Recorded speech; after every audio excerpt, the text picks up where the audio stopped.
Thank you to our sponsor, JamesAllen.com. JamesAllen.com is the online destination for designing and customizing engagement rings she'll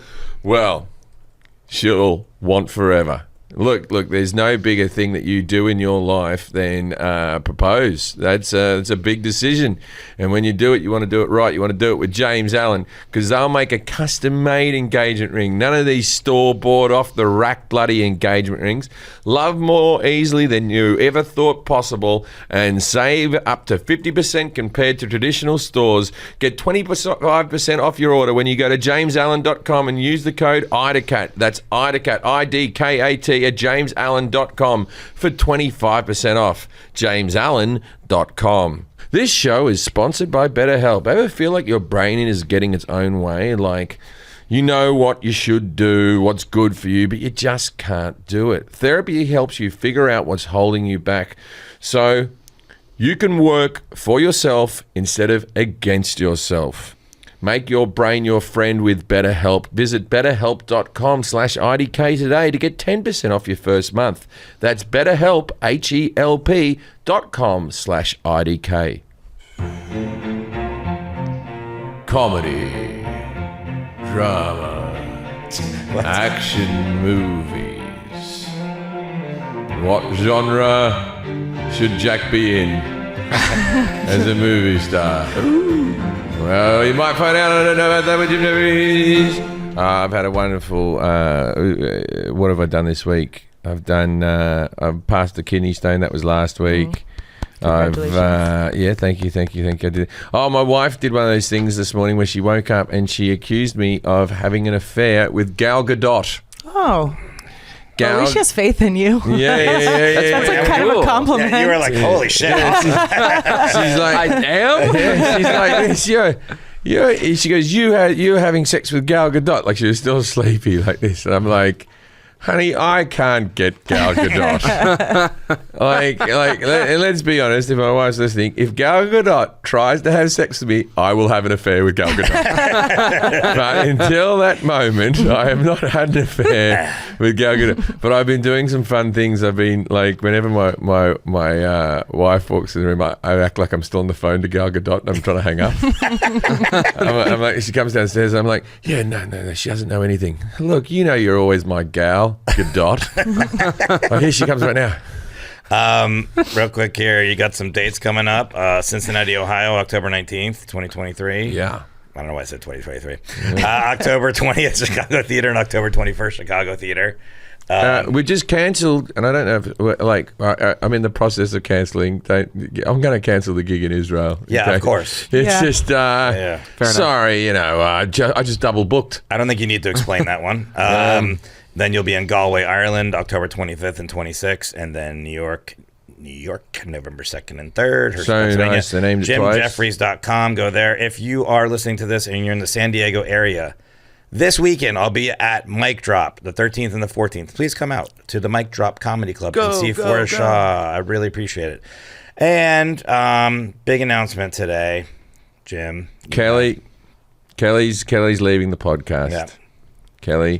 Kelly's going off to live a life. It turns out that the world of podcasting doesn't pay for everything, and she can't have her days free just to dick around with us, and we completely understand, and we're going to miss Kelly very much. Kelly, you got anything you want to say? Yeah, just thank you so much. Oh, God, I'm going to cry. Thank you so much for letting me do this. And I've had so much fun. And thanks to everybody for being nice to me. Fuck you all who were not nice. We love you. Nice. There have been a lot of our listeners have been so fucking nice to me. The comments have gotten nicer. Yeah. Well, we love you, Kelly, and we're going to miss you, and we wish you all the best in the future. And if the podcast ever becomes successful, we'll have you on as a guest. And to our sponsors, we're very successful. You can be an expert on this podcast. Yeah, you can be an expert in the early episodes.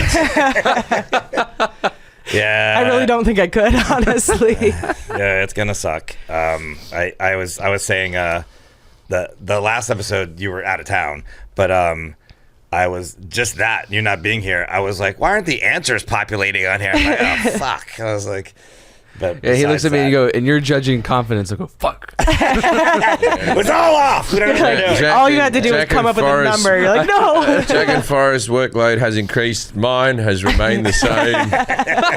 So, Jim's like, it seems fine to me. So, see ya. We'll see how long you want to keep doing this format for. Maybe just talk. Yeah, Forrest has already come to me with an idea. I got an idea just to mix things up. I should be the one guessing the answers. You book the guest. Yeah, I've had so much fun. So thank you for letting me do this with you Well, guys. it's not over yet. We have a fun podcast to do. We got some ads. Also, our Throw to ads. our guest from the Kinky History episode, Esme, her book is coming out soon. It's available for pre-order. It's called Kinky History. So Oh, yeah. you can Esme, check that out. Oh, you know, I should give a shout out to is Mike. Mike, forgot your last name, but he's a fan, and he gave us some Chick-fil-A free sandwiches. Yeah, Chick-fil-A Nice. free sandwiches. Yeah. Where? We'll give you some Yeah, he cards. didn't give them to me. He gave them to Forrest. No, I gave some to you. No. I have Forrest some for you gave them guys to too. me. Oh, Forrest passed what them city on. was this? I met him on a plane. He works Any Chick-fil-A anywhere. He works for Chick-fil-A? Oh. Yeah. I thought he like gave it to you. Oh, I was There's on just a plane. vouchers for free oh, sandwiches. that's sick. I was on a plane with Dave Williamson and Luis Castillo, and we were going to Key West. And I got up, and he just was looking at me weird, and I thought I was like bouncing in my chair. So I'm like, "Oh, sorry." And he goes, "Hey, no, I saw Dave back there, big fan of the podcast." I go, "Oh, cool." And then he handed me some Chick-fil-A, like he works for them, like free sandwich cards. I love that he That's awesome. carries Yeah. he carries a bunch But I of thought I was would. annoying him. Turns out. Anyways, Mike, I'm sorry. I have your last name somewhere in there, but thank you very much. Filet. Yeah. Oh, it's Mike Yeah. Filet. Thank you, Mike Filet. You're the best. All right, let's meet our guest. please welcome our guest, Lynn Bokey. G'day, Lynn. Now it's time to play. Yes, though. Yes, though. Yes, though. Yes, though. Judging a book by its cover. All right. Is the topic? That's not Buddha. Buddha's mate. Is that the topic? No, but you've met Lynn once. Is he Buddha's mate? No, it's not. Lynn actually sat in on a podcast in our old studio way back when. If that's a hint for you, if you remember that. The one near your house. The one near my house. Yeah, he came in there. He came in there and he sat in Yeah. We didn't have a lot of guests sitting in there. just for fun. Yeah, just because, he's my friend. Oh, he was one of our guests. He was not. Oh, well then I'm not going to remember that. Well, ask him some questions. All right, Lynn. Oh golly. So you're friends with Forrest. I know Forrest's friends. Is it something to do with the entertainment business? Not exactly, no. No, not exactly the entertainment. Is it something to do with marine life? No. I would have argued that's the entertainment business. They're the only ones who do tricks. Is it health related? Not physical health, no. Is it okay? So it's mental health related. It is mental health related. Yes. That will throw you off, though. That's not going to help you because it does help you, but I think you're going to go in a different direction. Is it addiction? No. I'll give you a hint now. When Lynn came in and sat in the studio, he walked in with Arnie. Oh, he's a dog guy. He's a support animal advisor. Arnie's not a support dog. Yeah. He'd be the worst He'd be the support dog. worst support dog ever. I've seen some fucking bad ones on planes. I've seen some ones that I'm like, I don't know, that one's not supporting anyone. Okay, we're talking about dog psychology today. Right, dog psychology. Yes. Right, okay. All right, that's a thing. It is. Yeah, that's what we're doing. Okay, Yep. all right. Lynn Bokey has been working with dogs since 1997, and in 2000, Lynn started his journey in dog psychology, focusing on pack work to rehabilitate dogs. In 2004, he began teaching dog trainers, helping them to understand dog psychology to improve their businesses. And in 2006, he officially opened his school of dog psychology. Whose businesses are they improving? The dogs? The dogs run a business? Whose business? That's a question mark. The dog trainers. Oh, the dog train. Oh, their business. Yeah. Oh, that makes more sense. Corporate environment. Yeah, I didn't know that there's just a dog on the side of the road selling lemonade. Yeah, he spins Small that sign. business. He spins that sign around. Come on. Yeah. You can go to Lynn's website. It's lynnboyke.com, and Boyke is spelled, everything is spelled LINNBOYKE.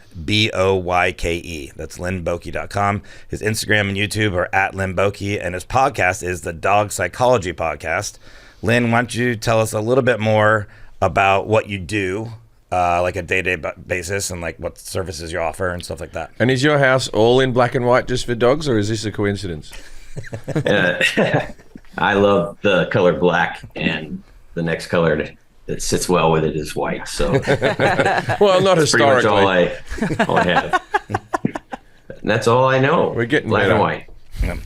So, yeah, tell us a little bit more about like what you do with your business and a day-to-day thing, and you know. At this age now, and this amount of time in, I basically am a consultant to dog trainers. I travel to help dog trainers. I also I do travel to work with dog owners wherever they are in the world and do a real intensive in-home intervention like I did with Forrest and Arnie. And I do workshops, seminars, and online courses, mentoring face-to-face. So He it's a did good work thing. some miracles with Arnie, honestly. Yeah. Oh, no, that's much better than it was. Arnie was a seriously troubled It's youth. much better than it was. I'm just amazed that you made Forrest use a toilet. Like, right? Well, I had to have a bag. And, Colostomy. but the thing with Arnie is that he's great. And most dogs are great. It's the owners that we have to work with. That's where the psychological part really comes in. Don't even get me started. Yeah. Don't touch Forrest with two hands. You gotta come. Yeah, I'm nice once you get to know me. Don't get in there in the fur too close to his mouth. Exactly. I once was on a plane and Caesar, the dog whisperer, what's his name? Caesar Milan. Caesar Milan. Caesar Milan. He's actually my mentor. Well, he was. before he got shot. I'm going to call him out. I think that Caesar Milan was bullshitting me, right? Because Caesar Milan's on a plane and he had a support dog.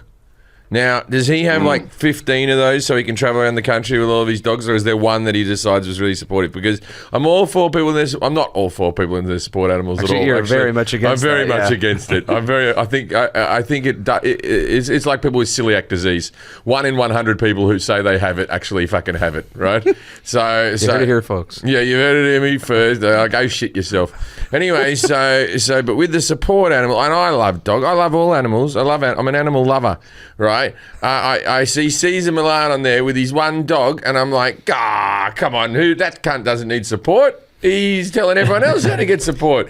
How can he go on a plane with a support animal with a straight face? I mean, if you're going to complain about anybody having a dog, you'd want it to be Caesar Milan, who has a well-trained the dog animal. was very well behaved. So the only thing that the sucks dog is when was people funny, abuse it and don't have a trained animal. I'm just saying that I don't believe Caesar Milan has a confidence problem where he needs a dog on a plane. You think because he's a good dog trainer, he doesn't have mental health issues? I don't think he needs a dog. I think he all shoots dogs all day. All right. Lynn wanted to know which dog. Well, it was. I'm Do right you there remember? with you. I don't think that support animals are really fully necessary. It wasn't like a bulldog, but it was a bigger, sort of like, it was in the bull gene. It was like a Staffordshire Bull Terrier or a Was it blue? or a French bulldog or something like that. Was it blue? It looked a little down. I wouldn't say it was completely blue. But then it needs psychologists for sure. But like the. Why do you know the dog, Lynn? Well, if it was the blue one, yeah, it was Junior. But I'm not sure when this was that you met him on the flight. I didn't meet him. I just did it walked say past support? him with a support. He had the jacket on there. It had the jacket on there, and I was a little bit dubious. I went. You, I'm not sure how I he think did that, I but, think you have good mental health, Caesar Milan. Is that his name? I'm not really sure how he did that, but maybe he had a special teaching the dog. Oh, everyone! support, No, look. And he's also got the advantage of everyone was so excited to see him with a dog. Right, so everyone on the plane, no one was angry except for me.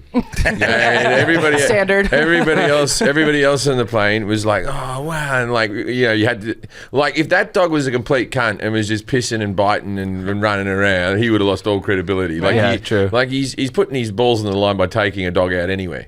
But no, I think it's abuse of dog privilege. All right, let's start the podcast here. I think you might be right there. Yeah. I have a if everybody else can do it, I should be able to. I have a registered support camel. I literally do. I really do have a registered support camel. A camel? In two places. True story. Yeah. On the Jim Jefferies Show, we registered a camel, like under Jim's name, a support camel. I have him. And it's shit all over the stage. I have a jacket. I have a jacket for him and everything, and I'm allowed to take him in shopping malls and all sorts of weird things. Yeah. Not on Do you planes. ride him or just leave I him don't in? know him. I only had him for an hour. I have no reference to where he might be dead, but I think we even gave him a different name for the purpose of the show. so. But they gave us the bloody support jacket. I think I'm allowed basically any camel as long as I've got the thing. Yeah. You know what I mean? Yeah. I don't know if the certificate said 1 or 2 hump. That could throw me out. Then maybe I'm only allowed 50% of camels Yeah. That on Wednesdays. That camel has been in a lot of television and movies. Yeah. But we didn't know it at the time. I guess we rented him, and the trainer brings him. You in. guess we rented him. And we were. I was standing next to Matt Kirshen, and we were like, there was like a next to a camera operator. And Matt goes, "Yeah, I bet you don't shoot camels that often, do you?" And he goes, "I've shot this same exact camel 5 times." I was like, this is like the Hollywood camel. He knew what he was doing. Not impressed. All right, so here's what we're going to do, Lynn. I'm going to ask Jim a series of questions relating to dog psychology, and then at the end of him answering these, you're going to grade him on his accuracy, 0 through 10. 10's the best. Kelly's going to grade him on confidence. I have a new category, not et cetera anymore, Jim. How funny were you?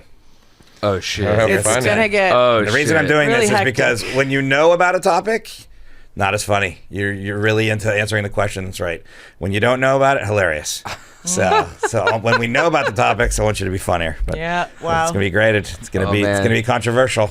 Well, I think I was fun. I think I'm funny when I know about it. You're not funny right now. I can already see it going terribly. Maybe it'll still be et cetera. I can already see a pushback here. I'm going to give you all 3 the same mark.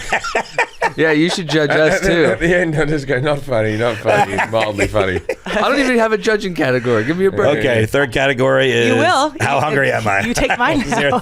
0 through 10, how hungry am I? That's the next category. That's the category. We'll change it to that. How hungry are you? Yeah. We're always at an 8. Yeah. Forrest said something to me the other day. He just said, I've said this to... He hasn't said this to me before. I have. We've been, friends for 15 years. I've said it before. And I said, we were talking about Dave's Hot Chicken, and I said, we had all the chicken tenders, and we had, like, they call them sliders, but they're big burgers because their chicken tenders are pounded with hormones, right? Sure. Anyway, but they're very nice. And I said, you should have that sandwich because, otherwise the coleslaw and everything, it'll get all wet and soggy. You have that first and have your chicken tenders later. And he said, I've told you before, I don't care for bread.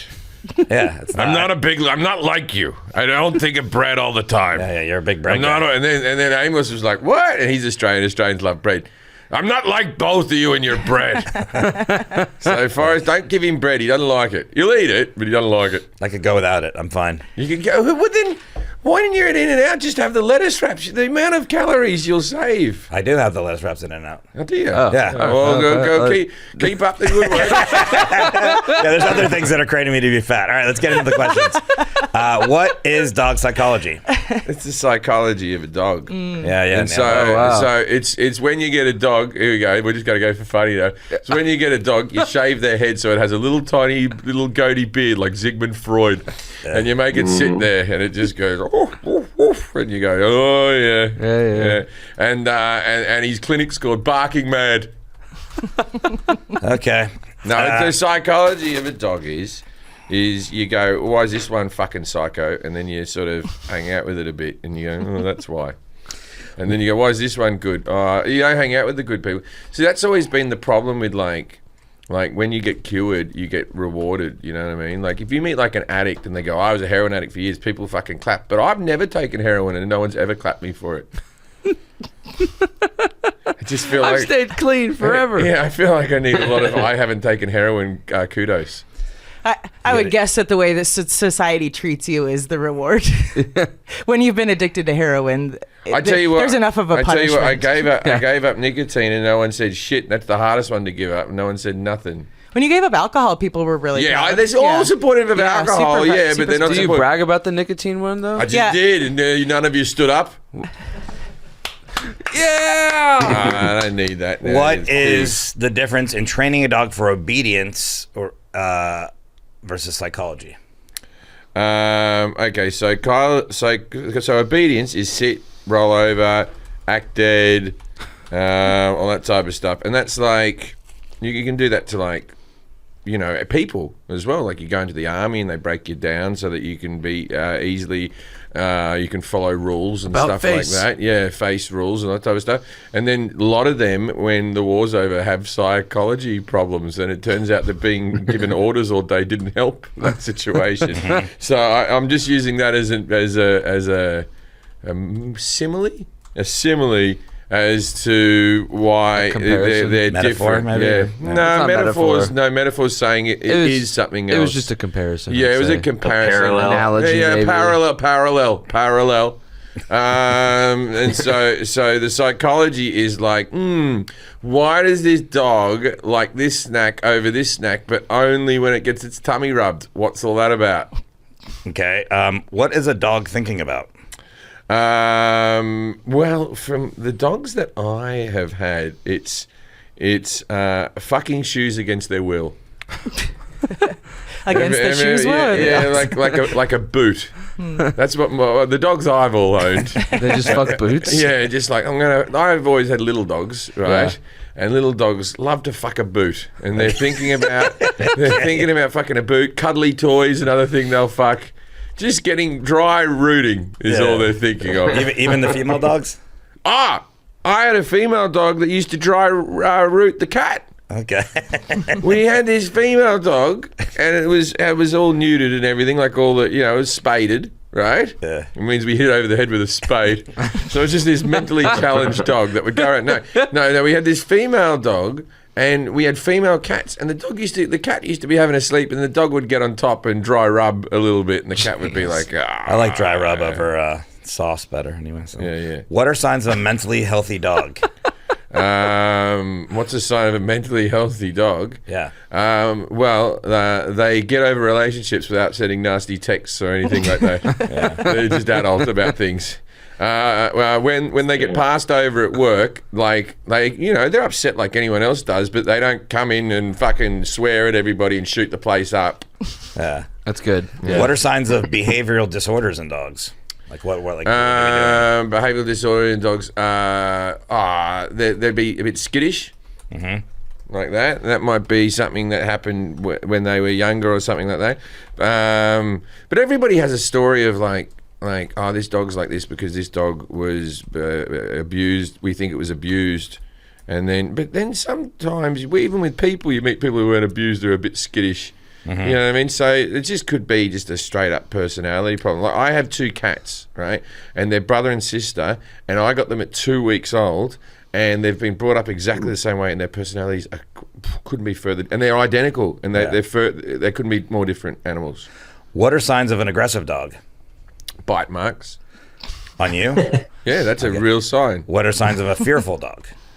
Bite marks on them. Okay. What are signs of a nervous dog? Nervous Bite dog. marks.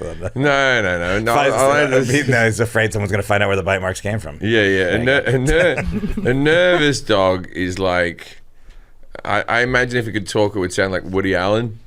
Yeah. That's just what I think. I just don't understand why. Yeah, when do I get the treats? I don't understand. These big dogs and these small dogs and whatever. Okay. Can all dogs be rehabbed, or do some have to be put down?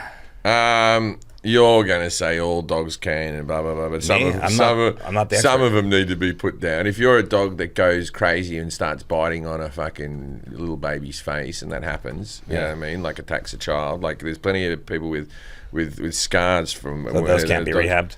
I don't... Why are we bothering? Okay. What are the 4 F's of a dog behavior? Fuck, fierce, furry, friends. The fuck, fierce, furry friends? Yeah. What are like social behaviors of dogs? Like, what are things they do? Like arse sniffing, very big in the dog community. Yeah, it's pretty big. It goes like it never goes out of fashion. They're always up for arse sniffing. Stands the test of time. Drinking water is a big one. Having I think that's like a they need that to survive. Having it's just girls coming up and touching them. Yeah, that's part of their Instagram models. Yeah. Whether you get told not to touch the dog or not, women will come up and go. Oh, they'll find a way. Dogs. I'm good with dogs. Yeah, remember that girl who just randomly pet Rhino when we were walking in the parking garage? That was weird. Yeah. How do dogs show submission? By sitting or laying down. How do dogs show dominance? By showing their teeth. What is resource guarding? That's when you are a drug lord and you have dogs to protect your house. That's Gabar. Yeah. Like if you look, we've bought drugs before, Forrest. Yes. Right? Tell me the times when you've gone to like a legit, not like just like a student-y type drug dealer, but like a legit drug. Like there was one in my old house when I lived in the hills. In the hills there was a drug dealer house, and it was so drug dealery, and it had the chain link fence out the front, and just big dogs. It always had like some guy in like a Porsche showing up in a suit, just a bit sort of jittery, just buzzing on the door like, hey, friend, and you know what I mean? Like that drug dealer house. So that's resource guarding? Yep. What is good body language for a dog? What's good body language? Yeah, when you see a dog, you're like, oh, that dog has good body language. What's it like look like or doing? Oh, 4 legs plus. Plus? Okay. Yeah, that's a plus. Yeah. And if it looks at you with its eyes, it looks you in the eyes. You can tell a friendly dog. I can tell a friendly dog. I've never been bitten by a dog. What about poor body language for a dog? It's when it's just in the begging thing and it's fucking rockets out. You know, when it's little penis? Yeah, its little lipstick dick is fucking out. That's bad body language? And you're like, I don't want to pat that. Okay. All right. Now, conversely, if you're a human, what is good and bad body language around a dog? Like, what shouldn't be Standing on my hind legs with my penis out. Yeah, that's bad. What's good to be doing around a dog? Bad. Standing on my hind legs with my penis out with peanut butter on my penis. Okay. What is the human mental age of dogs? So they reckon a pig is smarter than a dog, and they say that a pig has the brain of a 3-year-old. And so I'm going to say a mental age of a dog is a 2.5-year-old. Okay. How do dogs say like hello? What is their polite way? He'll say hello or shake hands or something like that. What's that action? Yeah. Yeah. I didn't do the categories, by the way. Oh. Yeah. Are certain breeds of dogs harder to train? They're going to say no, but that's a lot of bullshit, man. Okay. When it comes to the dog species, I'm super racist. I feel that some dogs are superior to others. Okay, let's hear it. I don't want to tell you which ones are which. Well, we can do it when we get back to the question. There's definitely some breeds of dogs that are smarter than other breeds of dogs. You can say it. But you know, it's a slippery slope. You know what I mean? But there's definitely like, okay, so you got like some dogs are harder workers than this sounds terrible. Do you want to wait till we're answering this? So Bluey, like the dog from the cartoon one. Okay, so blue heelers, yeah. They are hard workers and they can take orders very well, and they're good for sheep cattle and stuff. Yeah. But they have to run all fucking day, right? Mm-hmm. Where I met a schnauzer, which I think was historically quite a smart dog, but I feel like they've been inbred so much that this cross-eyed fucking freak was walking into bloody doors. Right? This thing was dumb as a fucking rock. It couldn't hurt itself up. Right? Okay. So schnauzers come at me, and people in the schnauzer community fucking come at me, bro. Schnauzer community. All right, so certain breeds are harder to train, you're saying. Okay. I would say that certain breeds are harder to train. Certain breeds are lazier than others. Certain breeds have better noses than others. Some breeds got more love to give. You know what I mean? They got more love in them. Like you go one like I'll tell you who's a good all rounder in the dog community. The Labrador. The Labrador can be a guide dog. It's filled with love. Obviously, it can take lots of lessons and all that type of stuff. It's happy when it sees you. The Labrador's right up there. But the Labrador has a tendency to be a fat fuck, right? The Labrador does not watch its weight. It has control issues out the wazoo. If you're eating an ice cream, the Labrador will just eat it right off the cone. So we're all got, but like I consider myself to be somewhat of a Labrador mix myself. I have a lot of good qualities, but then I've got a dumb animal like, and I don't want to upset anybody. I'm like Labrador fucked a Chihuahua. I've got a bit of skittishness. Yeah, like the thing. Just and then yell at bigger things. And my nose doesn't work very well, but I'm a slower animal, like a big sausage dog, a big dachshund, a long-haired dachshund. Not one of those short ones. I used to have one that just used to sit on a step all day, and that was just his step. And then it's like you just had to step over him, and that's where you chat to him each day. Hey, I bought an engagement ring. No way. Yeah, I did.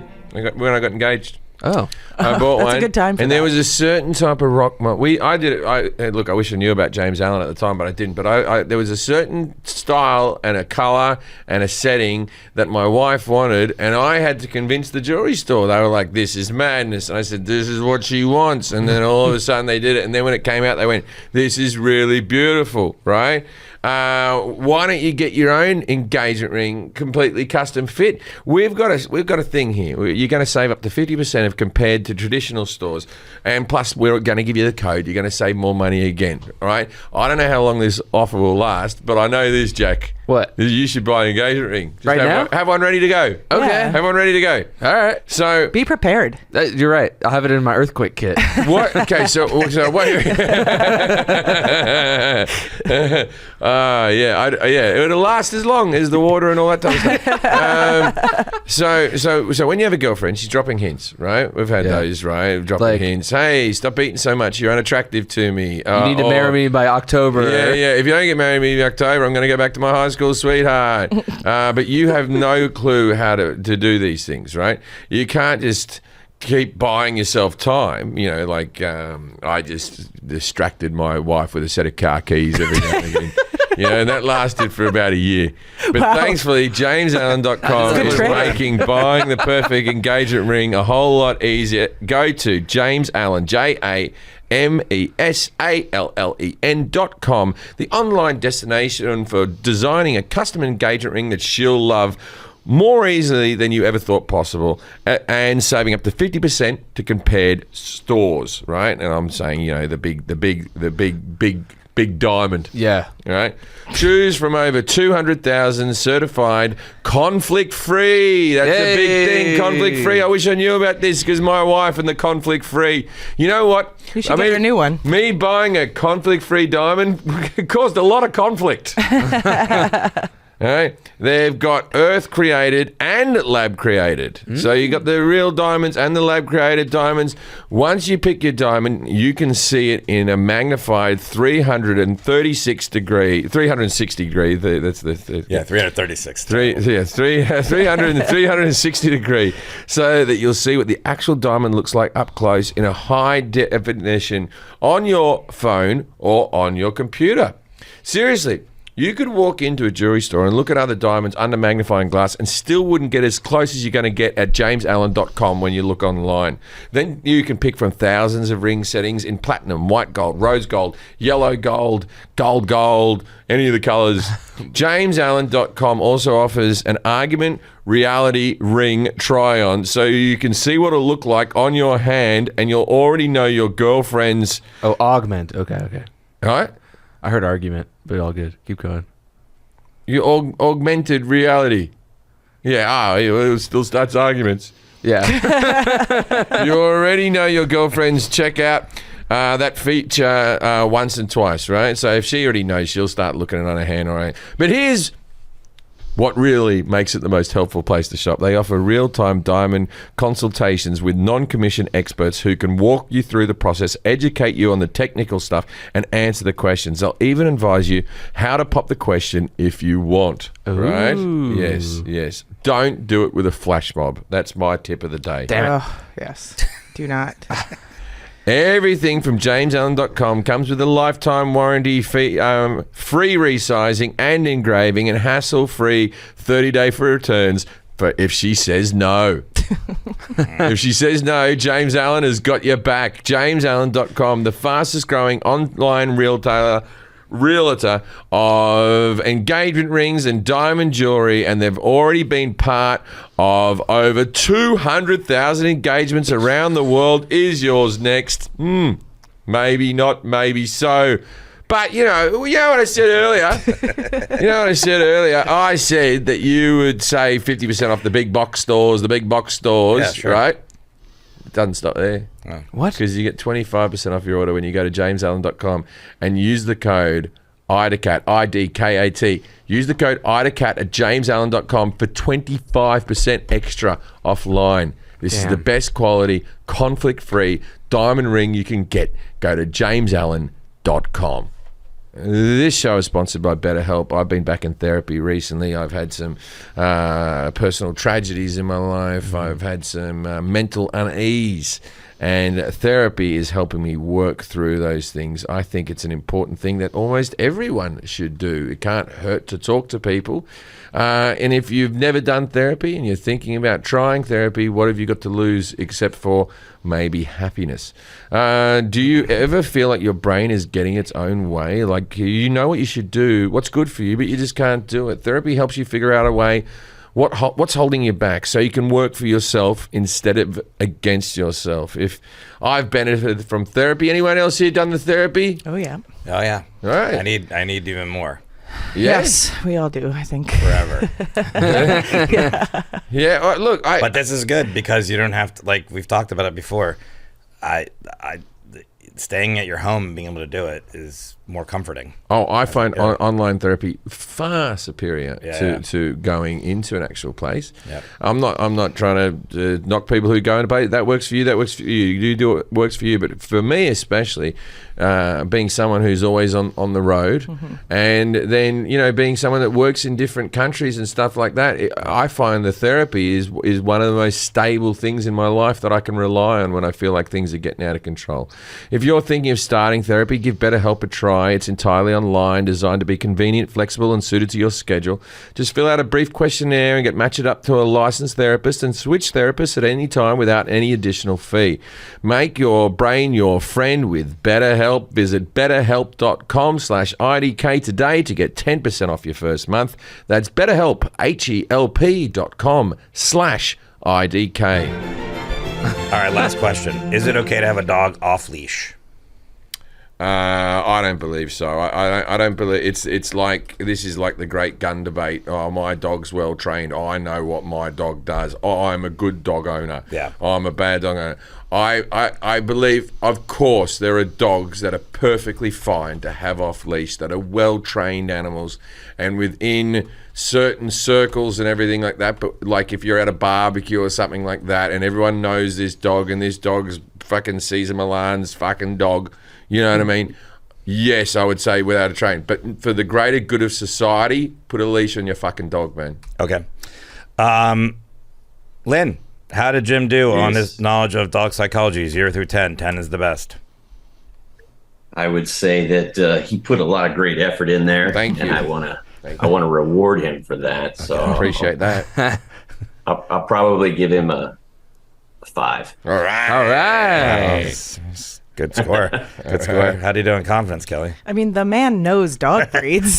Like, he analyzed all of the dog breeds perfectly. I'm giving him a 9 on confidence. Yes. I know. I've grown up His with opinions dogs. are strong. I know dogs. I've grown up with dogs. I'm good with dogs. I've never met a dog that really dislikes me. I've got a good quality with dogs. My father has such a good quality with dogs that other people in the street, when we were growing up, would bring the dogs to our house. Yeah. To let my dad have a look at him. My dad Your dog has a way with animals. My dad has a way with animals, yeah, and my dad has no veterinarian skill. Yeah, well, we've said this before. My father has wild birds fly into the house daily and sit on his shoulder. Yeah, yeah. Wild native animals at the same time every day. Not just come out to his balcony. You can't walk up to him and they won't do the same thing. No, they won't do the same. I've seen it happen. They fly in, they sit on his shoulder, and he watches a game of the Premier League with him.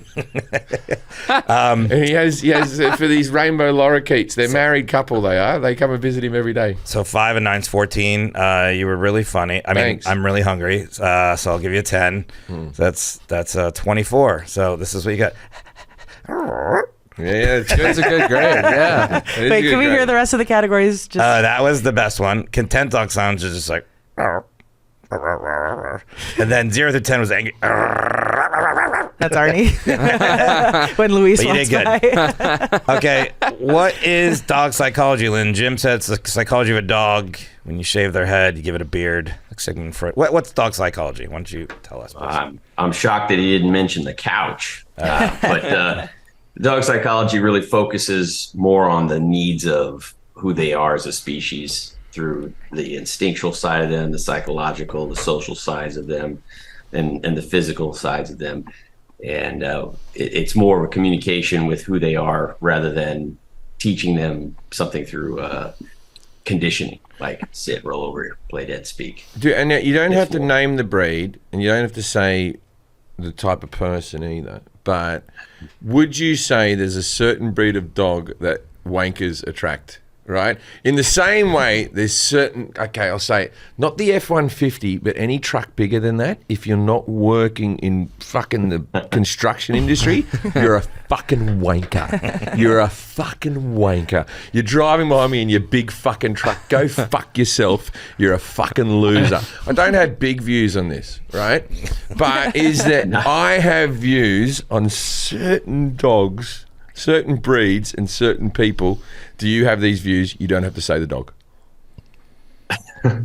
Well, certain people do like certain breeds. All right, that's all we need to know. No, I got enough. All right, I was dancing around because I didn't want to point anybody out specifically. But there's a certain when you start seeing the really big chains. Yes. That. Yes. That's not healthy. This is all I'm going to say is there's no one who ever collected chihuahuas that is into dog fights. Mm-hmm. That would be a fun dog fight, though. It would last. Chihuahuas. It would last longer. You get more bang for your buck. Yeah. I don't think either dog would die. Yeah. A lot less scary. Why haven't we got Chihuahua dog fights? Also, Chihuahuas are snippy little fucks. Yeah. They'd be well up for it. Yeah. It's not like they're going to walk up and fucking pat each other. Just starve one for an hour. They've got a very small stomach. Yeah, you don't even have to train them to do that. They're ready to go. Chihuahua dog fights. Write that down, Jack. New business idea.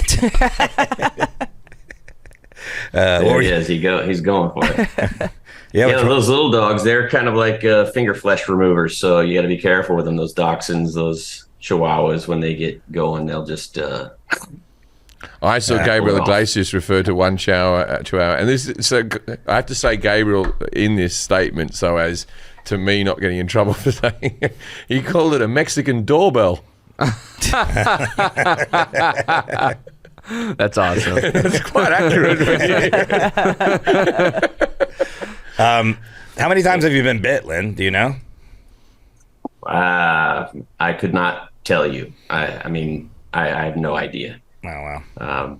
And I've had some pretty bad bites, some severe ones.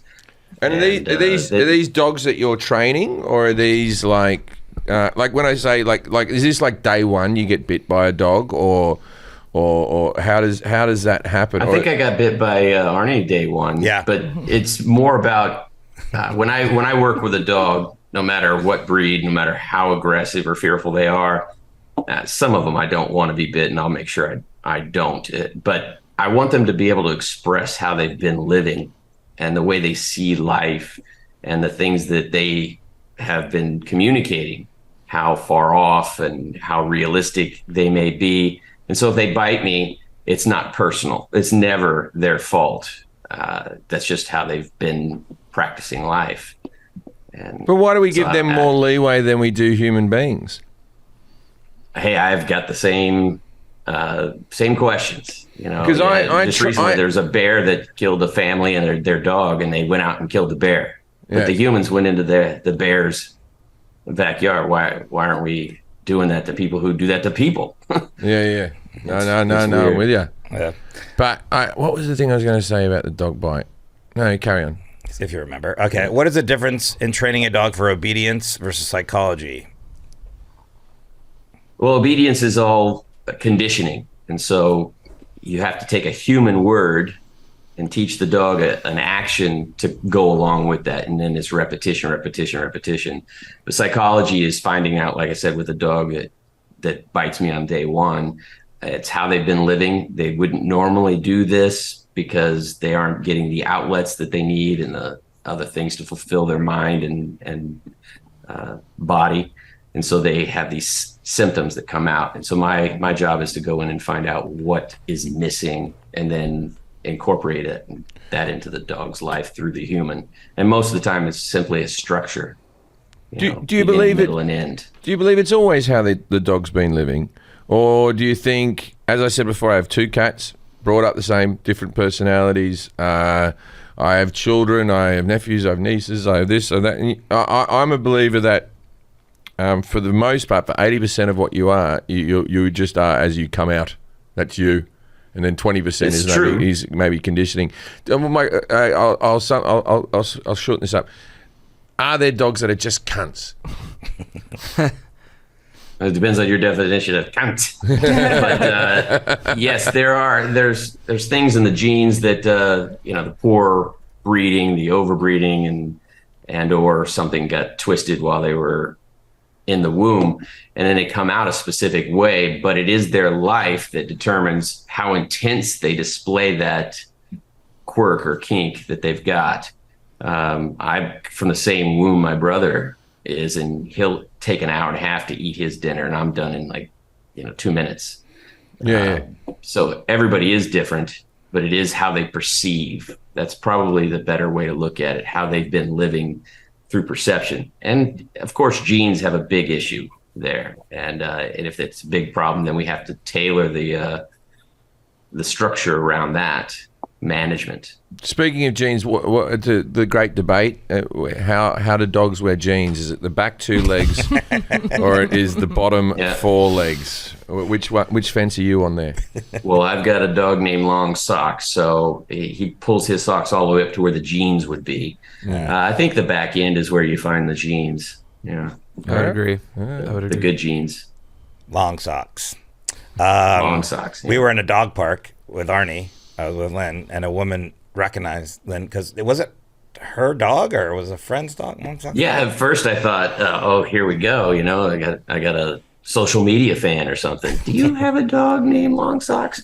And it turns out she was the owner that a colleague of mine was working with, and I saw the post, and I was like, I want that dog. And if it doesn't work out, I'll take that dog. And it didn't work out, and I took the dog, and that was pretty wild. She was crying. She was crying tears of happiness because Lynn had the dog, and she never thought that the dog would be acting the way it was. Right. And she was literally in a dog park, crying. Happiness. Though. What a cool moment. Yeah. Can I introduce you to my daughters? They would love to say hi. Yeah, it was really cool. And did her daughters behave themselves, or did she bring them up badly as well? Well, they had the masks on, so I think she was doing an all right job. Oh, okay, good. No, they were sweet. Now with Kate, so I've seen the lions from Siegfried and Roy, and they reckon that these albino tigers and lions, because of inbreeding, they become a bit psycho.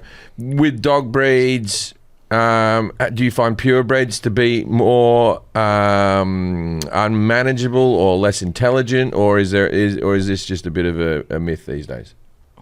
There's a couple of ways to look at it. All breeds are inbred. Right. That's the only way you can have them look the same, is that they're inbred. It's just important not to inbred them with the brother and sisters, and that close of a breeding system would cause massive problems. But a lot of people think that if I get a purebred dog, I won't have any problems. But when you get a purebred dog, they're breeding them for the genes of that specific breed. So you might have more problems because now you've got that breed's instincts coming out in a daily life when it should just be on a farm or a police in a police car working. So that you can get more problems that way, but it doesn't make them smarter just because it's a purebred dog. Two times I've gotten in the suit and The dog suit. Oh, you have. I've run bite suit. The bite suit. Twice I've done it. Wow. I've done it once in Afghanistan and once with the SAS, which is like the Australian versions of Navy SEALs, in Yes. Cottesloe Beach in Perth, where they have their base. And both times, What kind of dogs? German Shepherds. Yeah. Yeah, and the German Shepherds, they fucking, like, they give you a head start. You're like, and it's already tiring running in that big suit. You're running along like the Michelin Man, right? And you're like, like this. And then you just hear this thing just running. And then, boom, it bites in. But one time, through the suit, I still had punches in my arm. Like, it wouldn't get off. Like, And does it feel like super powerful? Like it's killing you until the owner or the instructor comes and tells it's ripping the flesh off your bones until it's told to stop. Yeah. And then afterwards, even after it's told to stop, it's sitting there like, fucking, I'm ready to go, cunt. Like Those dogs are very powerful. And very powerful. It's exhilarating because this thing is just running after you so much, and it's still scary. Yeah. And they'll go for the face, and the mask will just say, they go for the face when they give up. Like it's something else. But so our friend Rob O'Neill, who we've spoken about before, the man who shot Bin Laden, right? Yeah. Rob O'Neill was telling me that when they parachute in with dogs, dogs dig it, right? So they have the Navy SEALs have the dog strapped to their chest, right? And then they have a handle on the dog so they can throw the dog up into vents and stuff. If like a terrorist is hiding up in a vent, they just throw the dog over a wall or something like that and just throw the dog into it, right? But he goes, as they're parachuting down, he goes, the dog's never happier than in that moment, because, like, you know how dogs like having their heads hanging out car windows? Yeah. Falling to earth is as much joy as a dog can have. That was like our paragliding expert. He goes paragliding with his dog. Oh, that's right. We talked about that before. Yeah. The thing. I don't want to destroy your view on that, but it's most likely not the flying through the air that they're loving. It's the scent. 60% of their brain's truth, or all the information they get from life, the 60% of it is from their nose. And so when you see a dog sticking their head out, the wind is cool, but man, they're just checking everything. They can, they can tell. It's like the Matrix. So, Oh yeah, so when they're falling towards Earth, is it just like every smell on Earth coming at them? Oh yeah, it's amazing. That would be it's good. Like ecstasy. Yeah. That is, I was talking about it on stage, and I was like, that's what I said. I look in the mirror at Arnie. I'm like, I'll never be that happy. Try bread, man. It's really good. What are dogs usually thinking about? Jim said fucking shoes against their will. Is that accurate, then? It's on the top of the list. No, they actually don't think. They have no, not the thinking that we have. They react to what's in front of them, and most dogs or cats that are humping may not have had a good day of exercise, and so they need to drain some energy or relieve some frustration, and they go for it. And so you're saying if they exercise more, they'll hump less? Oh, absolutely. Yeah. They if you mentioned the cattle dogs, if we put like a random number around herding sheep, if the sheep go 5 miles, the dogs went 30 miles, because they're going all the way around. Do you watch Bluey? So say again. Do you watch Bluey? No, I haven't seen Bluey. It's a cartoon. It's a cartoon? Yeah. Kids. So it's a cartoon for kids about dogs, but it's the most watched TV show on Earth. Really? I've not even heard of it. I heard you mention it. I'm going to check it out. It's on Disney Plus. It's only 8-minute episodes. If you've got any children or nephews and nieces or whatever, Bluey's a winner. It's good. Well, there you go. And then 8 minutes is about as all the attention span. Well, this is the thing that's come out about Bluey, is that they reckon now that Bluey is made in a pastel color palette, which is like they always say dogs see in black and white, but they can also see these colors that are in Bluey. Dogs now have started watching Bluey because it's the most colorful show they can watch. It's like that's pretty interesting, yellows, because right? They used to be old school TV were tubes, so it just didn't look like anything. But now with the pixels, they can actually see what's on the screen. My dogs react to horses and any animal that's on there. And they'll sit and watch it. Oh, is that why when it was tubes versus? Oh, okay. Yeah, because it just seemed like there's so many videos of dogs watching TV. I was like, I don't remember my dog watching TV, but yeah. Rhino watches Penguin. Anytime I want him to watch TV, I'll turn on Penguin Town, and he watches that religiously. Penguin Town. It's great. Amazing. I use the TV now sometimes to help dogs with reactivity because it's easy to put it on screen and take it off immediately and interrupt the flow, the reaction, and restart it. So it's a good thing to use. What are signs of a mentally healthy dog? Jim says when they get broken up with, they don't send nasty texts. Yeah, they're just cool about it. They don't shoot up the place. yeah, they're just cool about it. And if they lose a job, they just go, all right, well, if you give me a good reference. And, Okay. They leave calmly with all That's their exactly stuff. right. Good mental health is a dog that's very social, not overexcited, more relaxed. Its composure is appealing. You know, it's not like hey, and then or ooh. Why they are very. Go ahead. I apologize. Okay, no. You're actually answering. I was about to say something stupid. Carry on. I lost what I was saying. We're just talking about good mental health. I was saying my stupid thing, right? So my brother's got 2 dogs, and they're Boston Terriers, right? Oh boy. Yeah, Boston Terriers. They're nice, but they're the type of they get on a bit of rope and you pull it with them a bit. They love all that type of stuff, right? Nice dogs, wouldn't bite you or anything like that. But their farts, and look. If my brother's listening to the podcast, I just didn't say anything. But their farts are horrendous. They're as bad a farting animal as I've ever seen. Is that a trait of a Boston Terrier, and how do we fix it? Well, I think it's the Boston beans that your brother's feeding the dog, but it could just be the diet for real. Some dogs just fart, and it's not necessarily a breed thing, but and they don't even know it. They'll fart and they'll chase themselves. This is you have to leave every now and again. These 2 dogs go for it. They're big farters. What's he feeding them? I don't know. We don't have Boston baked beans. We have regular baked beans in Australia, but I think it's just normal canned food. I'll tell you something about my father. My father's a nice man, and animals love him, but he's always been very mean with how much food he fed them, right? So we had these 3 cats, and they were meant to get half a can a day, and my dad thought they only needed a third a can a day, and it was big cat food that was trying to make him overfeed the cats because they're trying to make their money.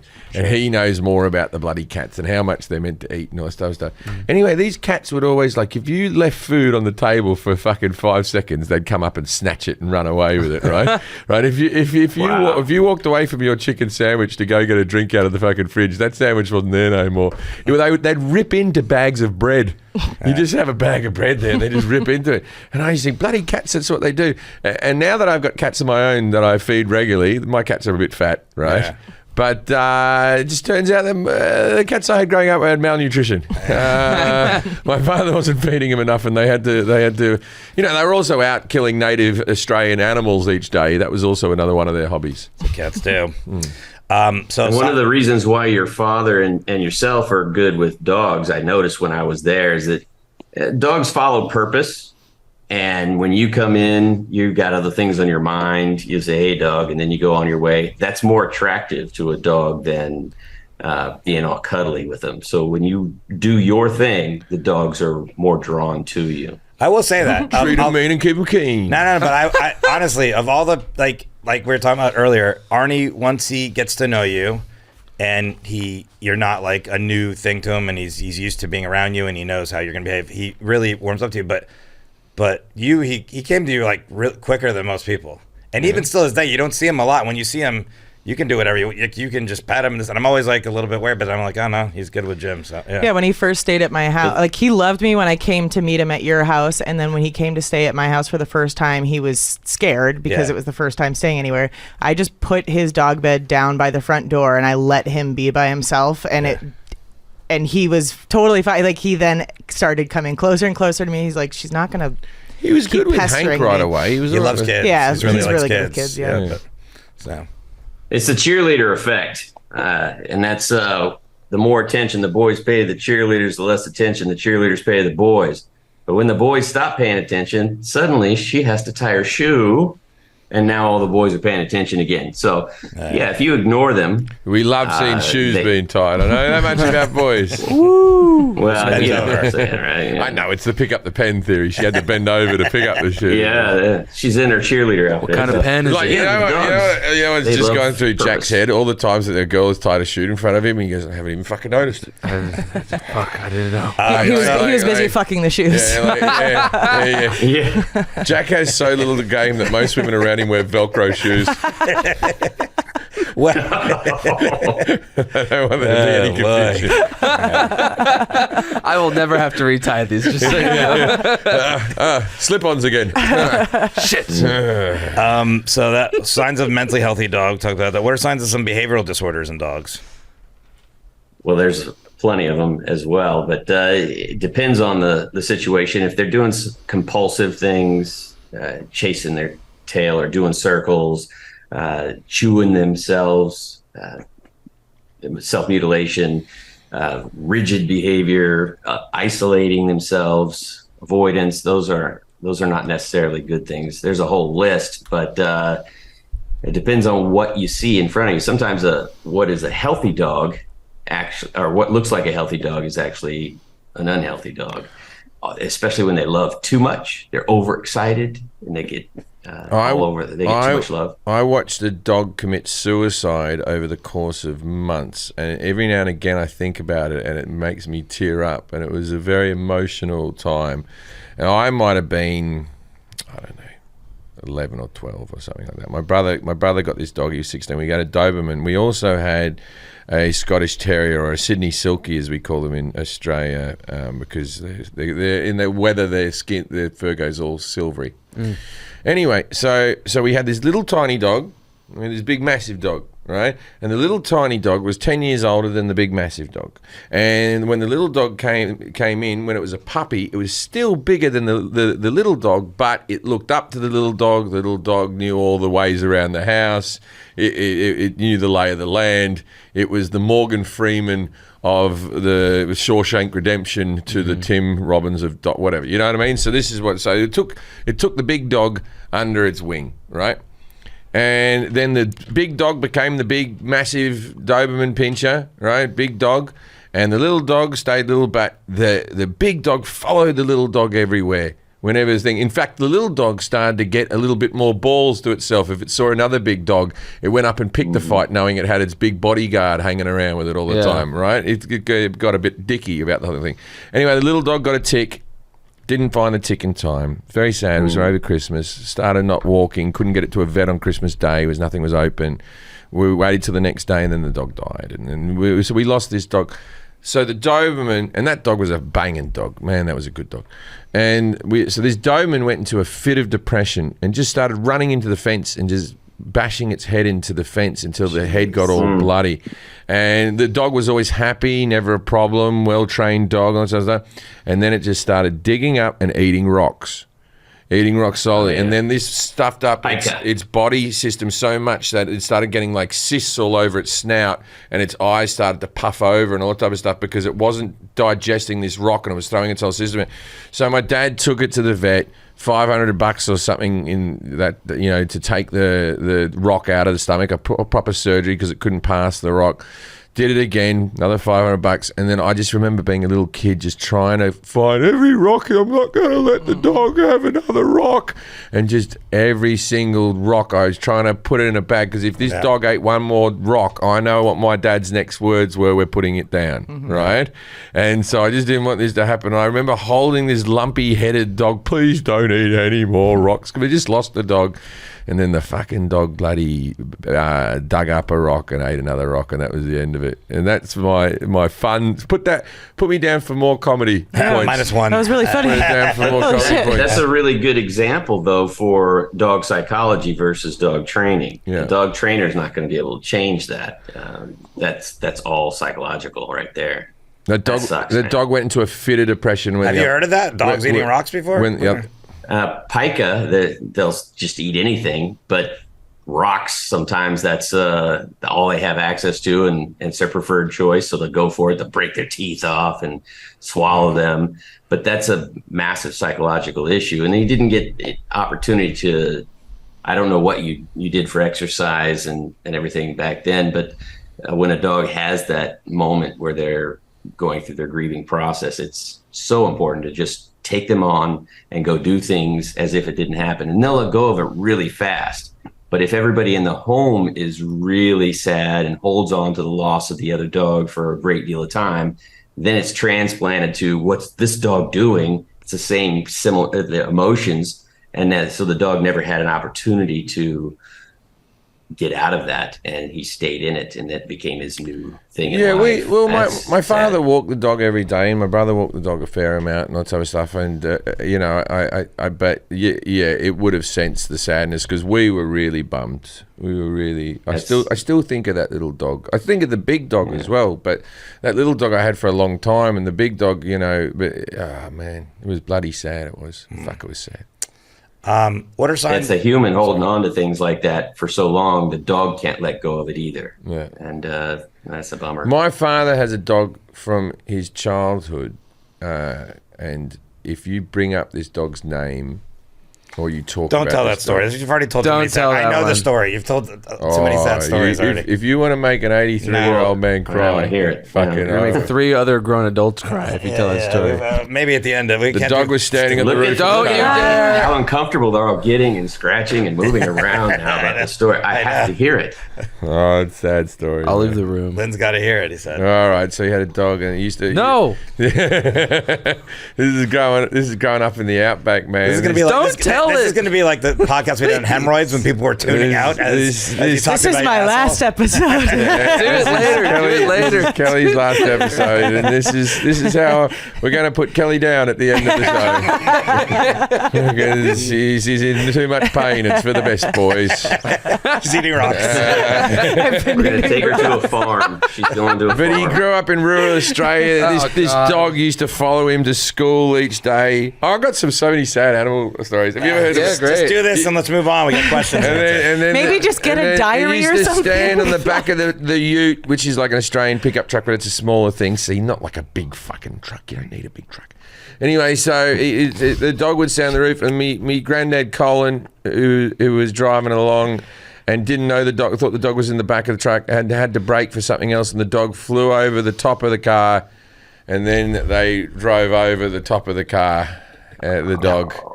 And that was all. Not traumatic at all. I'll tell you another one. This one will get you. No. This one will We're get moving you. on. We have a lot of questions. to Won't answer have a still. dry eye in the See- house. See if we have time at the end. My brother had a cat. Okay, what are signs? No. What are signs of behavioral disorders? You said you already answered that, right? You said Yeah. could be The cat followed him to school every day. What are signs? Stop. No. We're talking about dogs today. Save it for the cats episode. What are signs of an aggressive dog or a fearful dog or a nervous dog? Jim said bite marks on you for aggressive, bite marks on them for fearful, and so on. Yeah. Well, as a whole thing to look at, are they an aggressive dog or are they being aggressive at this moment? But when they're going to react in an aggressive way, you're going to see a lot of stiff, rigid movements, slow and calculated, and they're going to be very high up on their tippy toes.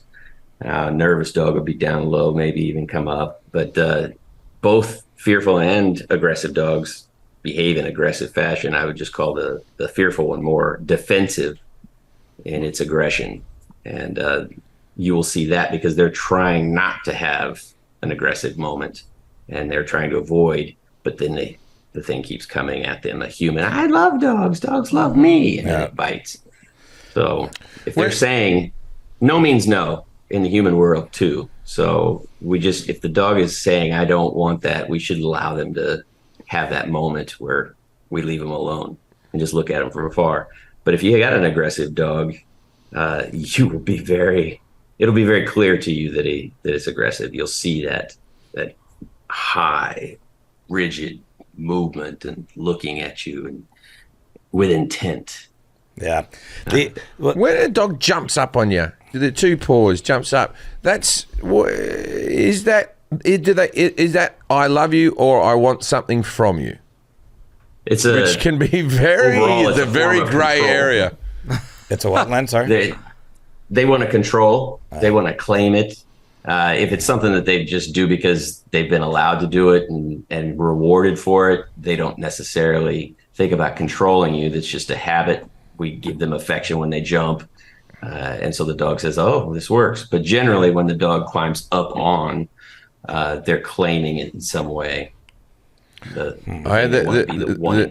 little dog that died was like this trained animal that just I don't remember training. My dad did stuff with it, but it was like stop, go, walk. They would do anything you want. But then at dinner time, this thing would just get into the beg position, perfect, just sitting on its hind legs, and it'd be wobbling. It would sit there until it got food. It wouldn't care if its spine was about to break.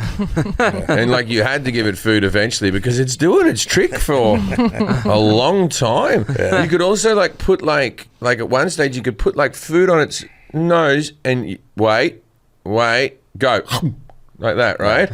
Like it was that fucking, it was the most obedient animal you've ever seen. Unbelievable. It had a whistle where you went, if you did that noise, like that, anywhere it was on the house, you just hear it just through the little cat door and it would run to you. If you'd heard that whistle within any range, oh, fuck, it was a good dog. Banging dog, that one. Yeah.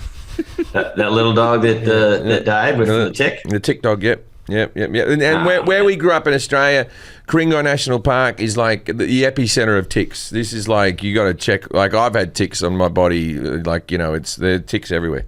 Yeah. Pain in the neck. Ticks are nasty. Can all dogs be rehabbed or do some have to be put down? Jim says if the dog attacks a child, they should be put down. He knows what your answer is going to be.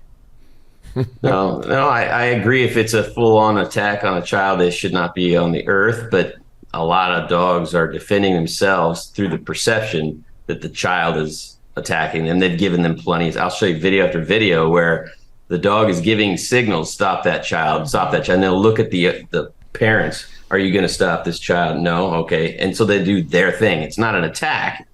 It's with their mouth because they don't have hands. Just so we're clear, you're saying the children are asking for it? Yes.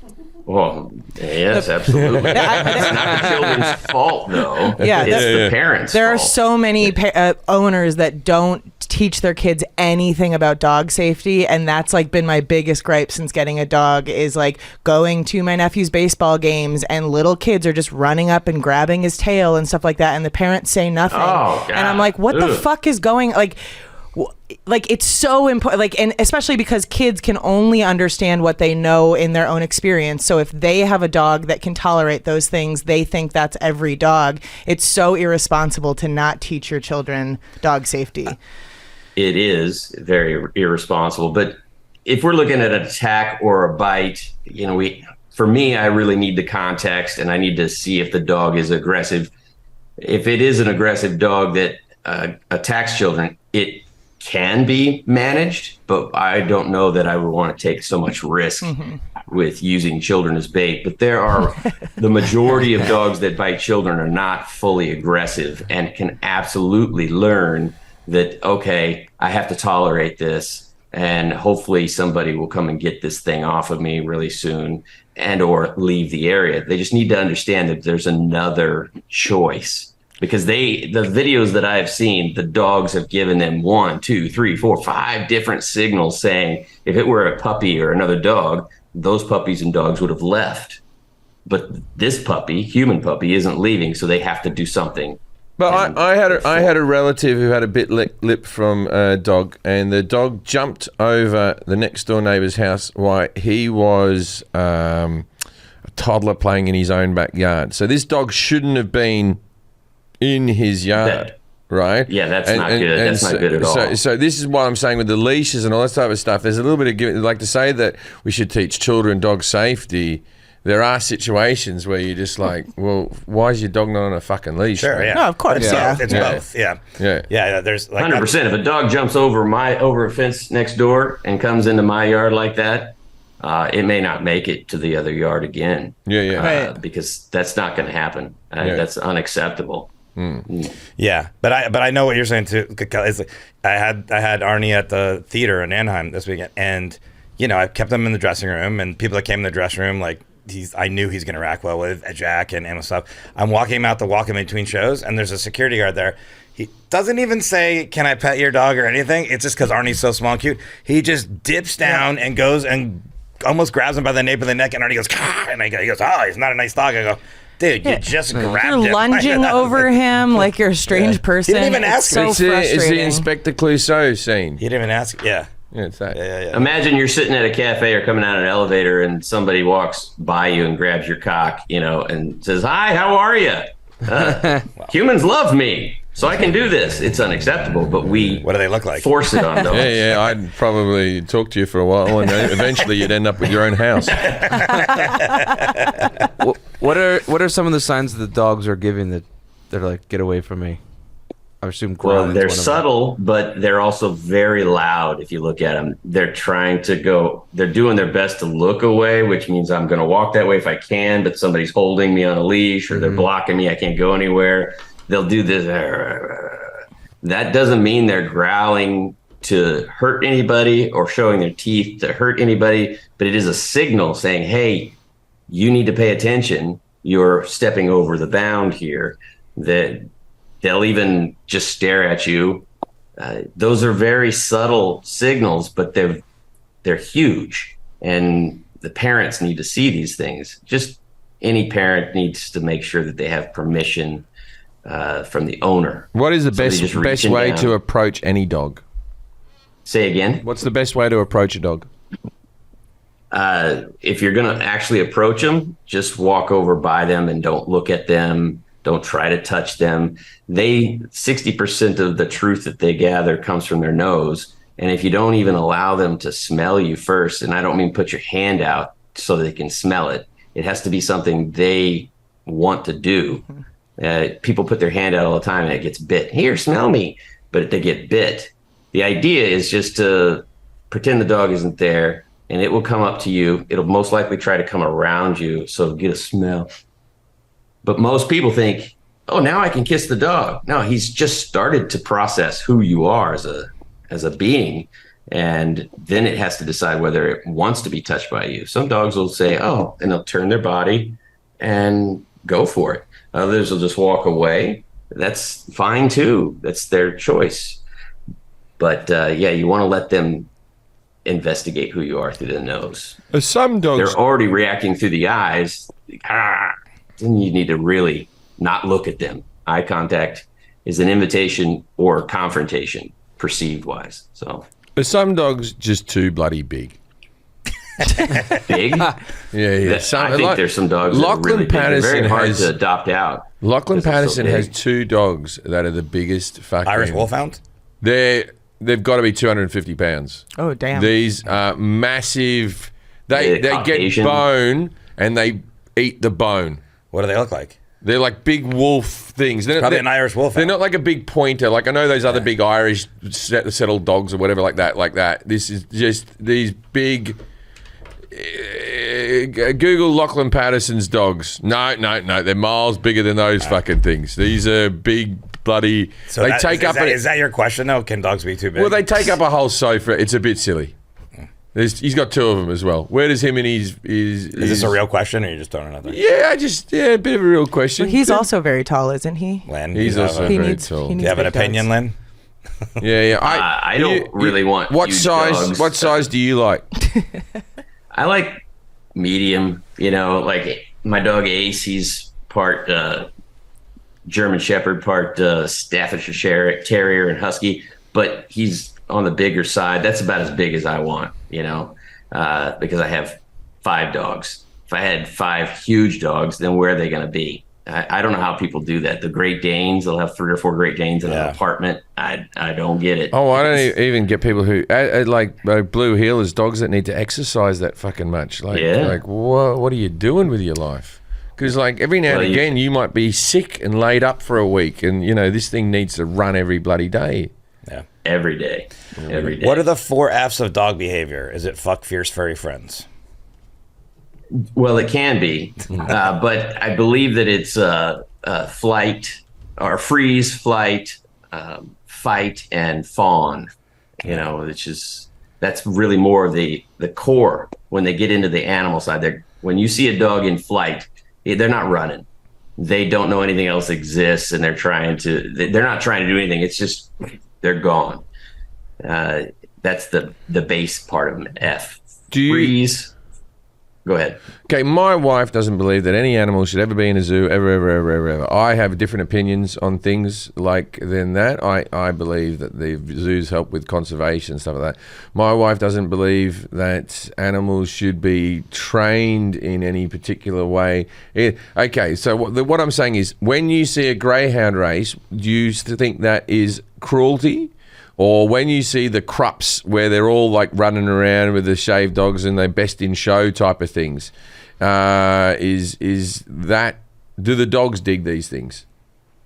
It's all in, my opinion, is all in how they're trained to do it and how they live. And so if it's a zoo, a lot of zoos are horrible conditions where polar bears should be, 100%. No, but the zoos. So same thing with the zoos get the bad rap because we call McDonald's a restaurant. You know what I mean? And there's good restaurants and bad restaurants and everything in between, right? So obviously there's shitty roadside zoos, and then there's the big proper good. Yeah, but you asked about greyhounds. He was answering. Sorry, greyhounds. So do they enjoy chasing a fake rabbit? It's more instinctual when they go for it, and the human is capitalizing on that. And a lot of greyhounds, when they're retired, they shut down because they don't have, all they do is sit in a box until it's time to run. And so that's cruelty, I believe. But when they're out there running for that 30 seconds, however long they run around the track for, in that moment, it's probably freedom for them at the highest level. But they don't race 3-4 times every single day. So you can imagine the stockpile of dogs. So yeah, that would be cruelty to me. When I was in Afghanistan, I was living in London at the time in a 1-bedroom apartment, and I found a dog, and I wanted to take this dog home with me so bad, and I almost tried to organise it, even to the extent where I was trying to find a new place to live so I could take care of this dog. But in the end, I decided I was on the road too long to really give it all the attention it needs.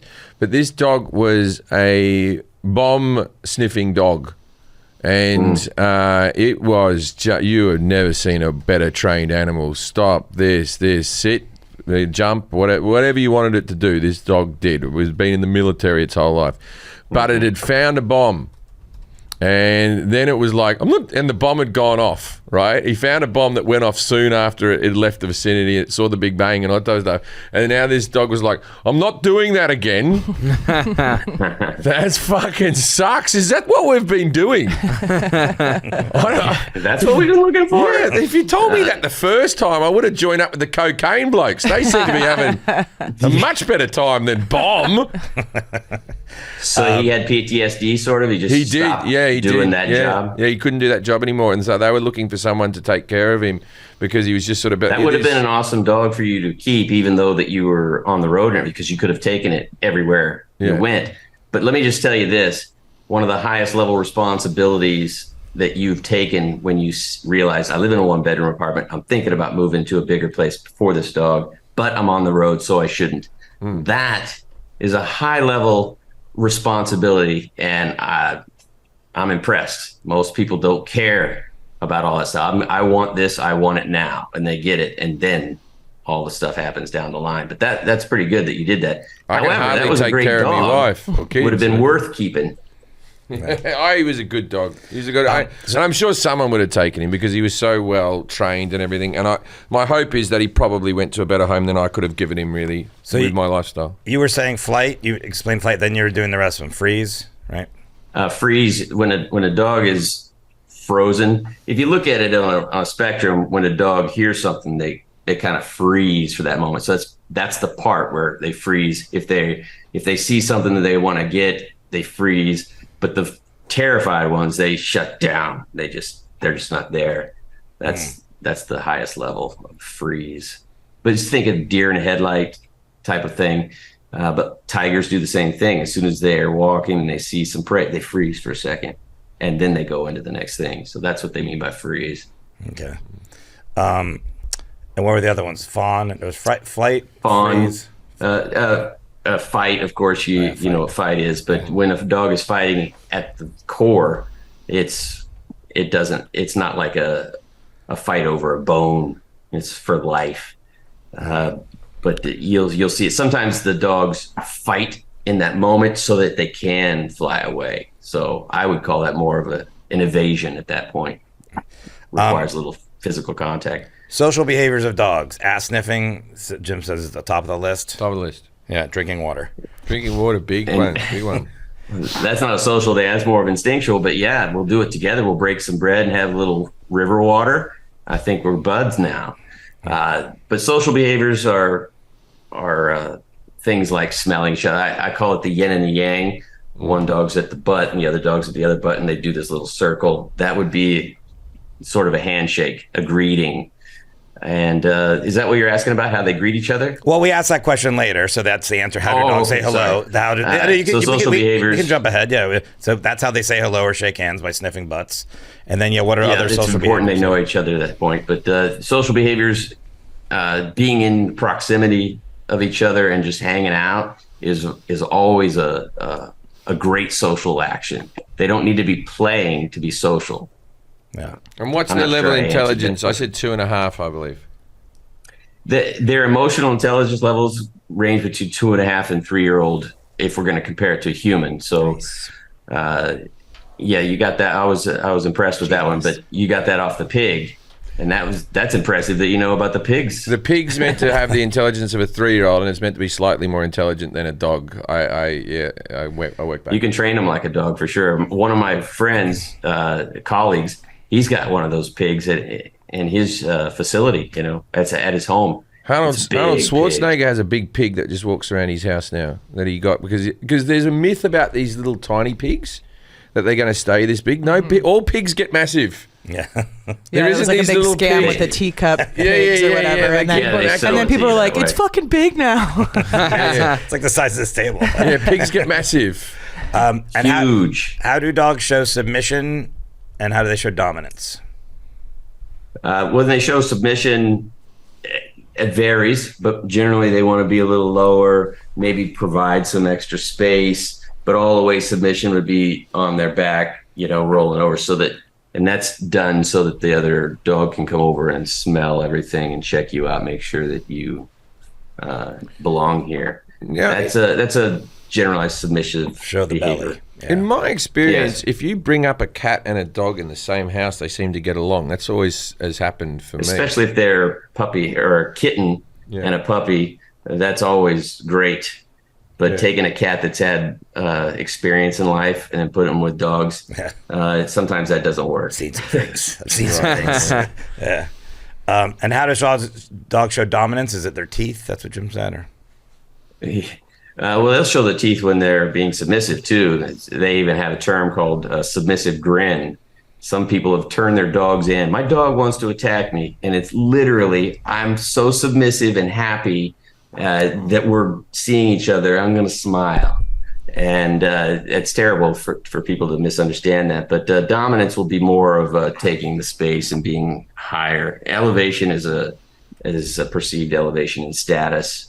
So that's why you see dogs get on the back of a couch when someone arrives, that they just want to say, I'm either equal to you or above you. And we've talked a little bit, kind of touched on what is good body language for a dog, what is poor body language for a dog, and humans and stuff. We've kind of touched on that, but is there anything else we should say about it, or you think we're good with that? I think that if you're seeing a dog that's very rigid and slow moving next to you, that's a body language you do not want to see. But it's really more about the intent that they have, and that comes from their emotion that they're currently feeling. And if I get angry and you get angry, we're going to have different intentions.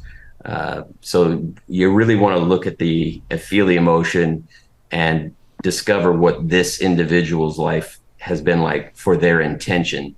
Some dogs will show you extremely dominant behavior, but will never bite you. Just haven't had that experience. Their intention is not to harm you. They just want you to know they believe they're higher status. And are certain breeds of dogs harder to train? Jim say he called you they are going to say Huskies are very difficult to train because they've got a lot of energy and a strong will of their own, but that doesn't mean they're dumb. They're very intelligent And have they still got a bit of wild dog in him as well? Yeah, the husky is the closest to the wolf out of all the dogs as far as the DNA goes. But the higher the energy, physical energy of a dog leads towards the higher intelligence of a dog. It doesn't mean that a slow-moving dog isn't intelligent. It just doesn't care to show it much. The dog you talked about with the tick, it sounds like he had a lot of energy and wanted, and you guys put a lot of engaged with him a lot, and so he bonded to you really, really well. And that intelligence that he had is driven by the energy that it comes with. So. Why have you ever tried to train a dingo? I haven't tried to train a dingo.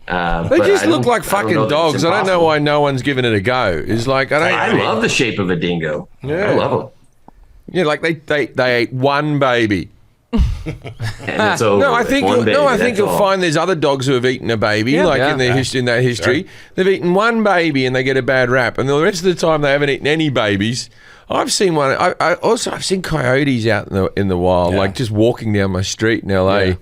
Yeah, they're a bit cunty though, aren't they? You can always like coyotes? No, well, coyotes are always. I can always hear them as I'm going to sleep, ripping an animal to bits. That's just how they they're talk celebrating. About it. We have dinner. Yeah. They're going for it. They're going for it, man. So there is harder to train some than others. Yeah. Okay. Is it okay to have a dog off leash? Jim says he does not think so. He thinks that they should be on leashes. I used a gun analogy. Yeah. Is where we went. Yeah, it's illegal to have the dog off leash, but nobody's going around and throwing anybody in jail. I think that everybody should have their dog on a leash. Even though I walk my dogs off leash, people should have their dogs on leash if they don't have an exceptional recall. I posted a video a couple weeks ago with a massive coyote came into the open field that my dogs were in, and my dogs started running toward them. I called them back. They came back, and then we followed down so I can get some footage of the coyote where it went. But if you can't call them back, don't even think about taking them off leash. Yeah, you're special though. I saw that video. It's like no other. You just called them and they just turned around and came to you and stuff. Most people's dogs are running after that or a squirrel or something, And because I go to this park near my house and it says all dogs must be on leash, giant signs. And some of the dogs are well trained and like they don't have issues with it. But then another dog, this guy ran up on me one time with a dog. Arnie growled at him and he started going, "You got to yank on him and train him, whatever, do it." And I go, "Your dog just ran up on my dog." Like, the fuck is your problem? I always keep him on a long line, so I'll like let him go and sniff, but at least I can control him if I need to get away from another dog. I'm thinking of putting my youngest son on a leash. My first kid didn't get leashed. This one might need to be leashed for its own safety. He's rowdy. Yeah. Like you've seen those leashes, right? In the airport, might just run out into traffic or something. Like I can't. You can't risk it. I used to judge parents who had leashed children. Yeah. And now I'm like, you might have to leash this one. We'll get you an electronic collar. There you go. I've already got that for you. We'll e-collar train your son. I've done the electric collar. Once on Opie and Anthony, I did that bloody. Oh, you put it on? Yeah, you did things and people sparked you. It's not fun. This is a part of our show, Lynn, called Dinner Party Facts. We ask our expert to give us some fact or interesting story or something about this subject that they can use to impress people. What do you got for us? Okay. Dogs don't have a memory. And people get freaked out about that when I tell them that their dogs won't know who they are if I came over to the house and took them away. No, my dog knows. My dog knows. He remembers. They have what's called an associative memory. So everything that they remember has a feeling to it, and it has to be present for them to access it. So if I came over to your house and I grabbed your dog and put it in the car and drove away, maybe 10 minutes, it's wondering where you are. But after that, all it wants to know is, how do I fit in with you? And it doesn't have a clue you've ever existed, doesn't ever think about you, doesn't worry about you at all.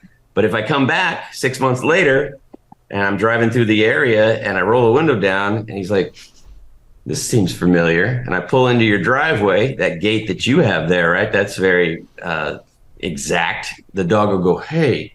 And then you pop out of the front door. And he's like, "Hey, how are you?" And at that moment, he knows everything about you. The file opens. Now, to prove that, to show how different it is when people say, "No, my dog knows. He remembers." If I move into your house and kick you out, your dog will mourn. Like your dog that died with the tick, the dog, everything in the house is associated to that dog or to you. And so it takes 6 months maybe before the dog ever stops thinking about you, because everything in the house is associated to you. It's a quirky thing. And I've had clients when I rehabilitate their dogs and I forget to tell them that your dog may not recognize you out of the gate. He's got to smell you or hear your voice, and then it will recognize. I bring the dog out and it doesn't recognize the client, and they say, "Oh my God, the dog forgot me." I'm like, "Oh, I forgot to tell you." So I have to take the dog back in and explain all that, and then bring the dog back out. It's a quirky little thing, but it's Wait, true. So that simultaneously made me feel a lot less. I was just gone for 11 days, and I felt really guilty the whole time. So that made me feel less guilty. Also broke my heart a little bit. But for my trip next month, I was actually thinking about having a dog sitter stay at my house. So you're saying that that's probably a bad idea because he'll miss me if I'm gone.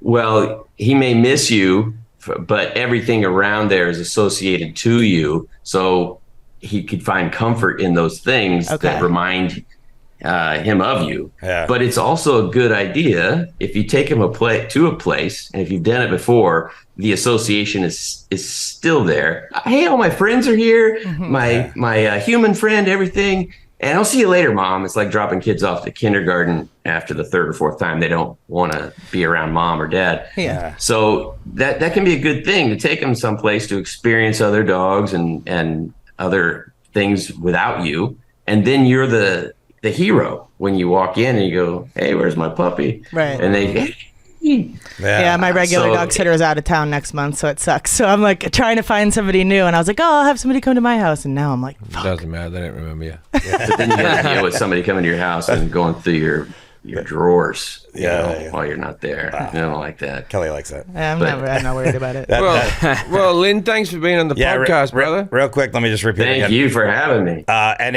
if you need help with your dog and you want to talk to Lynn or hire him or something like that, go to his website, Lynn Boyke. It's LINNBOYKE.com. He's really great. If you go on Instagram at Lynn Boyke, you can see his videos and YouTube and stuff.